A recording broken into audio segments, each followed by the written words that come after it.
જંબુસરમાં ચૂંટણીનો જંગ જામ્યો. ઢોલ નગારા સાથે શક્તિ પ્રદર્શન, હવે નજર સ્ક્રુટિની પર.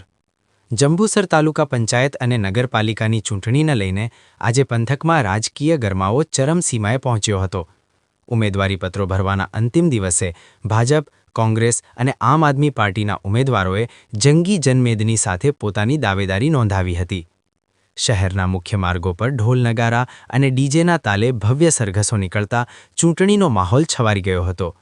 ઉમેદવારો સાથે મોટી સંખ્યામાં સમર્થકો જોડાતા જંબુસર શહેરમાં માનવ મહેરામણ ઉમટી પડ્યું હતું. કેસરીઓ, પંજો અને ઝાડુના નારાઓ સાથે સમગ્ર વિસ્તાર ગુંજી ઉઠ્યો હતો, જ્યારે કાર્યકરોમાં જીતનો ઉમંગ સ્પષ્ટ જોવા મળ્યો હતો. નામાંકન પ્રક્રિયા પૂર્ણ થતાં હવે સૌની નજર ફોર્મ ચકાસણી સ્ક્રુટિની પર ટકેલી છે.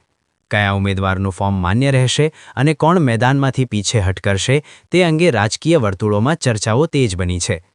વિશ્લેષકોના મત મુજબ ફોર્મ પરત ખેંચવાની છેલ્લી તારીખ સુધીમાં અનેક રાજકીય સમીકરણોમાં ફેરફાર થવાની શક્યતા છે, જેના કારણે ચૂંટણી જંગ વધુ રસપ્રદ બનશે. આશા news Gujarati, reporter Saddam Malik, Jambusar.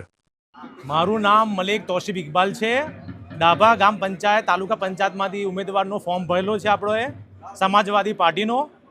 અમારા ગામમાંથી ઘણા સમયથી ના ભાજપ શાસકાર આપે છે, ના ટિકિટ આપે છે, ના કોંગ્રેસ આપે છે. એટલા માટે અમોએ સમાજવાદી પાર્ટીએ અમારા ઉપર ભરોસો રાખીને અમોને ટિકિટ આપેલી છે. એટલે અમે ઉભેલા છે અમારા ગામના તમામ વડીલોથી, સહકારથી અને અમારા ઉભેલા ગામના સહકારથી અમે ઉભેલા છે.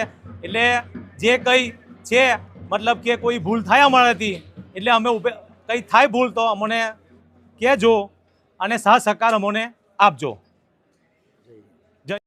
મારું નામ ધર્મિષ્ઠાબેન શૈલેષભાઈ ઠાકોર છે. મને પાર્ટીએ ટિકિટ આપી એના માટે પાર્ટીનો આભાર.